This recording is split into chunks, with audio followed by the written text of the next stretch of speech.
Yeah, yeah, yeah, yeah.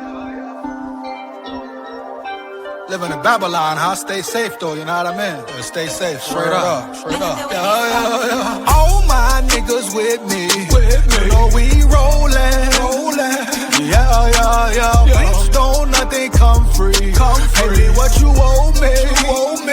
Yeah, yeah, yeah. All my niggas with me. You know we rollin'. Yeah, yeah, yeah. Bitch, don't nothing come free. Pay me what you owe me. Yeah, yeah, yeah. These niggas full of buffoonery. Try me, they gon' read your eulogy. Gemini, you know it's two of me. Niggas don't know what to do with me. Alien, I feel immortalized. Only protected, we fortified. Nigga, you die, play with more. I'm ready. Down at the levee, we going fishing at the levee. Roll Tide full of pride, Roll Tide full of pride. So the pads come on today. I'm going to get into the article in a minute to see what went down. But you know football is back. Bama football is back. September 5th, East Carolina. A lot of competitions going on, QB1 battles.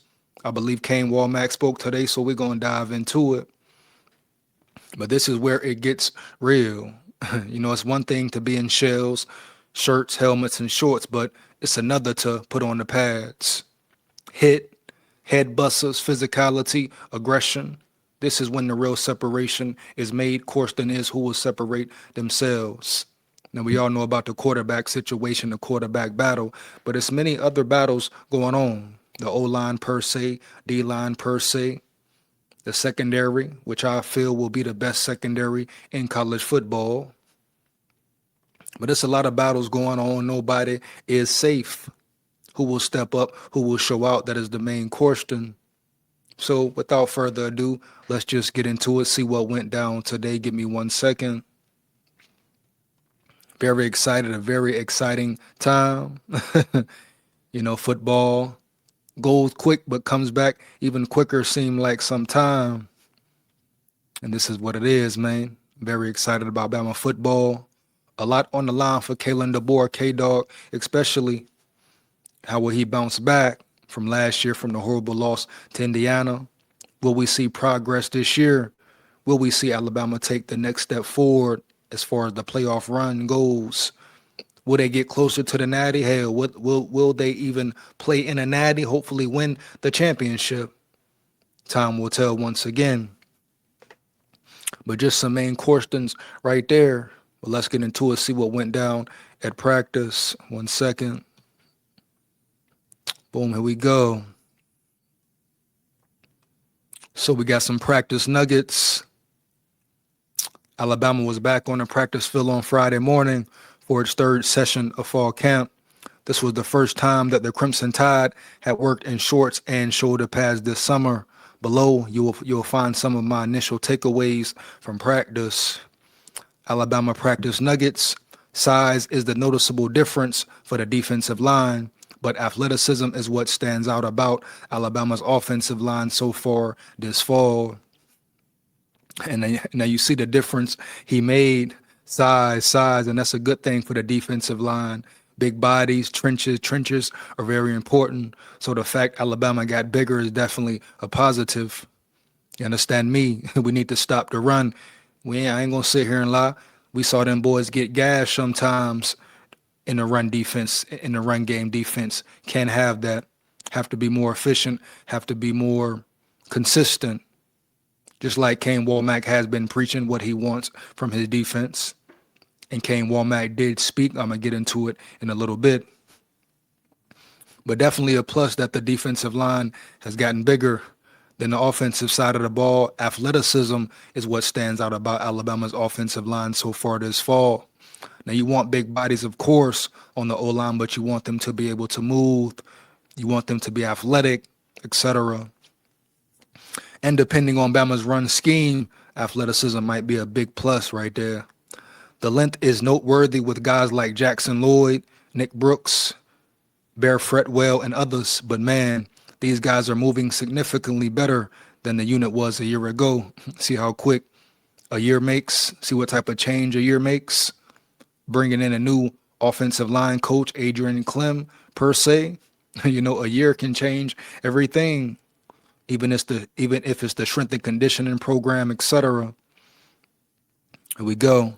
Lloyd is a perimeter athlete, as is Michael Carroll, Rayson Delgatti, Will Sanders, and especially Tyrell Miller. The younger guys are standing out this way too, whether that be Chris Booker, Jared Graham, or Fred Well. From what I could gather, the first O-line group was made up of Lloyd, left tackle, a combination of Maul Waldrop and Will Sanders, left guard, Delgatti center, Carroll right guard, and Javin James and Brooks right tackle. So you would expect Javin James and Brooks to battle potentially for their right tackle spot. Michigan transfer Ty Haywood was seen working at right tackle, with Graham seemingly the third LT behind Lloyd and Miller. It looks like freshman Bryson Cooley is continuing to work at guard after being considered a tackle coming out of high school. Don't sleep on Fretwell. No, I don't think he's going to play this season, but he looks good physically, and he was seen showing off his athleticism on a kick slide drill. Was the lowest rated offensive line signing in Alabama's 2026 class, but I believe he's going to be a good player in due time. Graham is a little light right now, but the ceiling is extremely high if he can put on good mass. Effortless mover, really surprised Alabama. Found a player of this caliber so late in the process last year. Impressive player. So new faces, new name, definitely stepping up for sure. Here we go. Some of the freshman defensive linemen might have been having a case of poor, pitiful me today. Those sled drills aren't easy.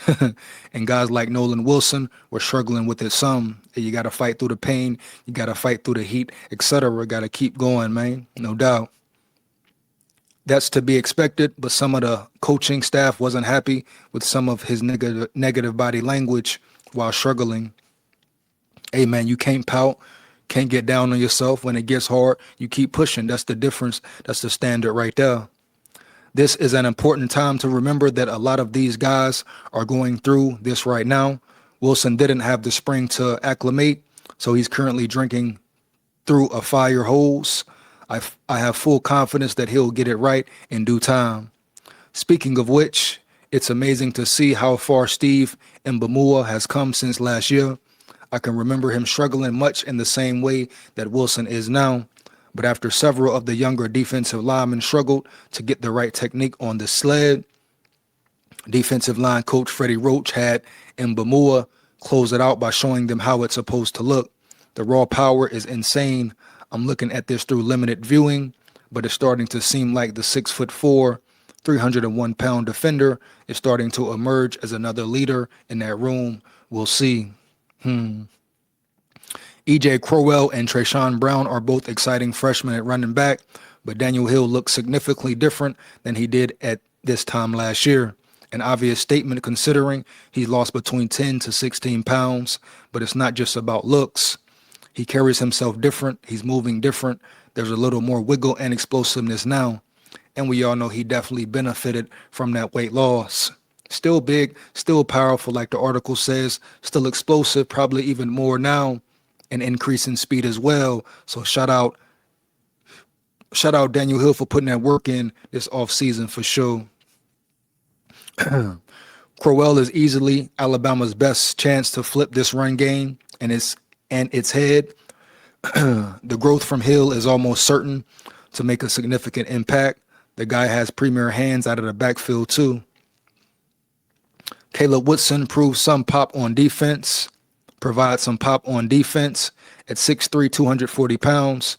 He's the perfect modern day linebacker with size and athleticism, and his ability to explode through contact generates some welcome violence on that side of the football. Outside of him, I continue to be the most impressed with Luke Metz when it comes to the second level guys. Those two guys on the field together would average 6'3", 238. After last year's primary starters, Deontay Lawson and Justin Jefferson averaged 6'1" and a half, 228 pounds. So the defense overall has definitely gotten bigger, hopefully faster, quicker as well. But the linebacking core, very excited about this linebacking core, man. Period, straight up. You know, who will step up, who will show out. A lot of battles going on right now. Quarterbacks continue to look good. Hard to find anything to differentiate them in this type of setting. But Austin Mack has a cannon, and the ball just comes off Keelan Russell's hand different. Another guy who impressed me was Jeff Tamala, big kid with a lively arm as well. Alabama's quarterback room is in a really good place right now, regardless of who ends up starting. And that's a great problem, so-called, to have if you're Bama, right? You got two quarterbacks who can hold it down for show. Right now, people giving Keelan Russell the edge because of the A-Day game, but you never know, man. The battle is on, for real. Here we go. Derek Meadows is the longest receiver on the roster at over 6'5", but Sedarian Morgan continues to be the most impressive physically. Watching him high point the football in person is even different than it is on tape. The catch radius is absurd. He must show he can do the little things consistently, but I have a hard time imagining a scenario where he doesn't earn a role in year one, even if it's behind Rico Scott and Meadows. Sedarian Morgan, true freshman, he rocking the number 8 like Julio, big shoes to fill, but expect big things from Sedarian Morgan, man. Definitely expect to see him in the rotation and all that. Here we go. I liked this wide receiver room before, but I'm starting to fall in love with it. Strong group. A lot of depth in the wide receiver room. A lot of talent in that room as well. 1 second, man. Now I want to check out and see what Kane Wommack had to say. Let's get into it.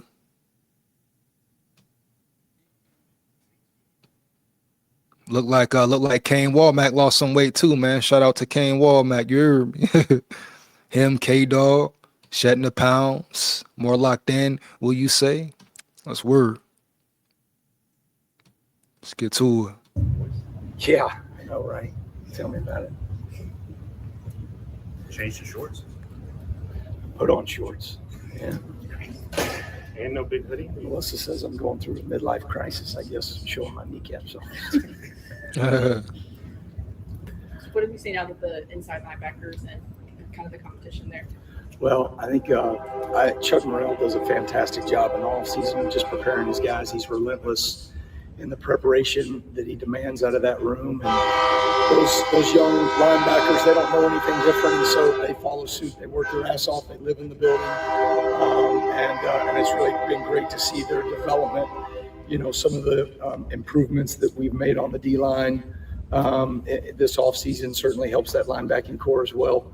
I think, one thing that we wanted to make sure is that we were more aggressive from the backing core, guys getting downhill and being more aggressive at the line of scrimmage. And I think those guys have really taken heart to that. Speaking of D-line, what were those pads Jared Johnson was wearing? I know it looked like Iron Man out there.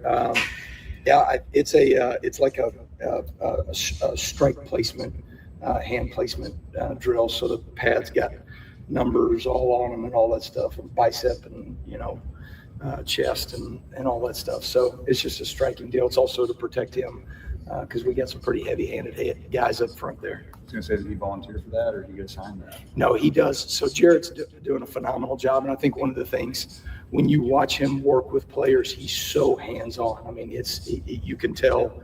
I mean, it's a 12-year NFL vet that still wants a little piece every now and then, right? So, it's awesome to have him. Very hands-on. He's very technical. And then there's just instant credibility in the room whenever he walks in there. When he says something, guys listen as they should. He had a fantastic career and as a player and is doing an awesome job for us as a coach.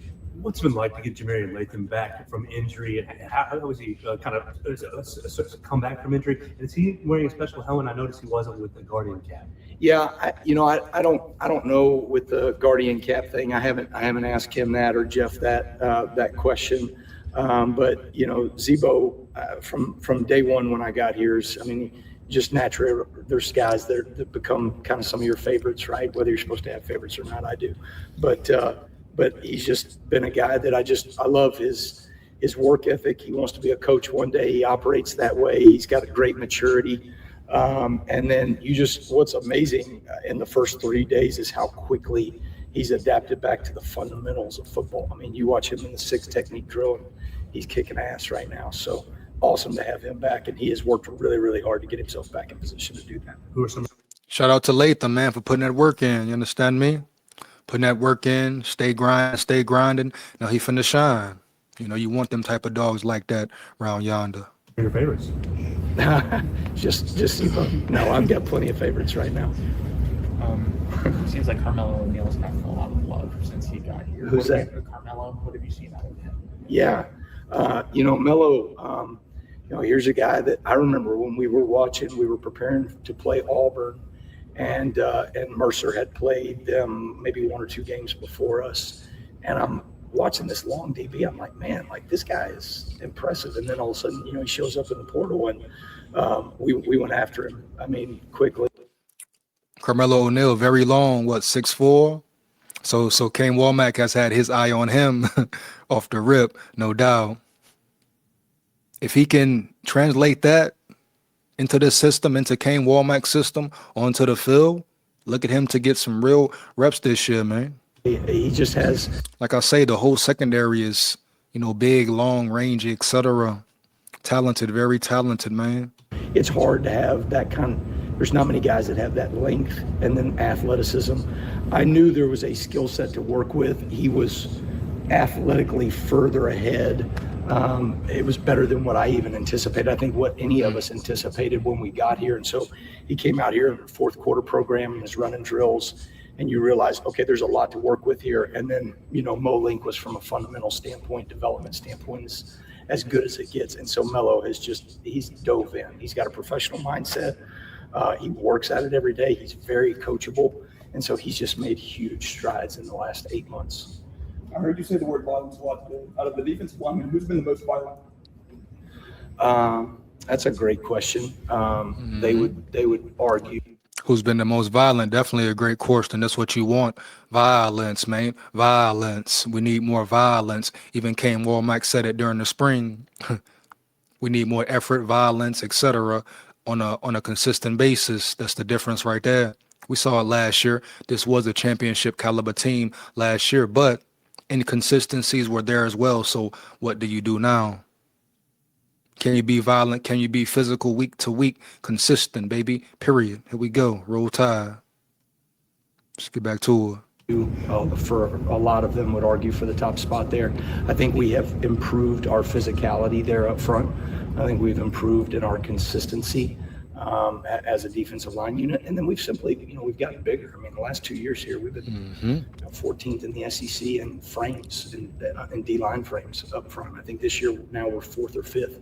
And so we have worked really hard, right, to get ourselves back in a position where we can be a big physical defensive line. Big bodies, man. Trenches, move them bodies, You've got some guys like Ivan, think of, say, Mincy, Dre, who've been quality reserves. I just wonder, how do you think about getting all those guys on the field? Because you've got such a deep secondary. Well, I mean, you guys know that y'all have watched for the last 2 years. We play players. We play a lot of players. We don't just play 11 guys. And but to your point, those guys have earned or are moving in a direction to earn more playing time, right? The devil's in the details, right? When do we get them on the field? How do we get them on the field?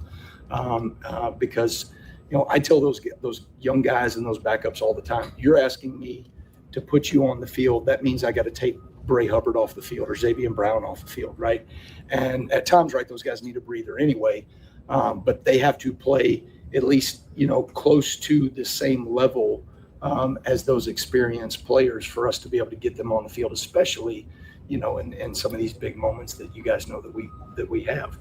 And so those guys have worked their ass off. They've really pushed themselves, and they see the standard in front of them every day, and they either meet that standard or they don't. And right now they're doing a good job. Let me take you back to a previous answer. You mentioned you guys have made a jump in the league in terms of frames. Obviously, you're quantifying that somehow. How do you define a frame in that? Yeah, so we looked at, we did a study. We looked at height, length, like arm length, and then just overall weight. And so in each of those categories, I think the last 2 years, I think we were like 14th in height.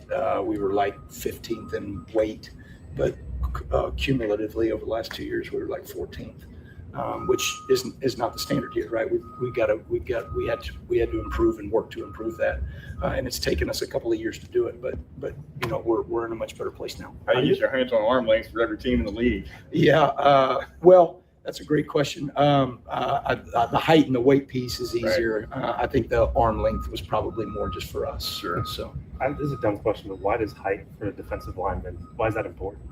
Well, usually height goes into length, right, in general, right? So you don't have a lot of long guys with T-Rex arms out there, right? So, we're probably guessing a little bit, some of that from overall length, but big bodies matter, right?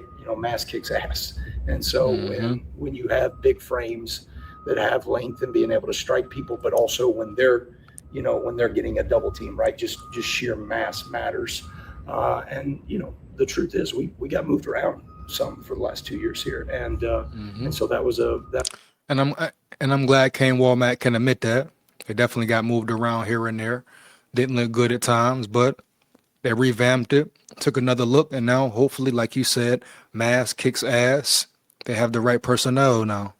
That was an area where we've done some good things defensively here.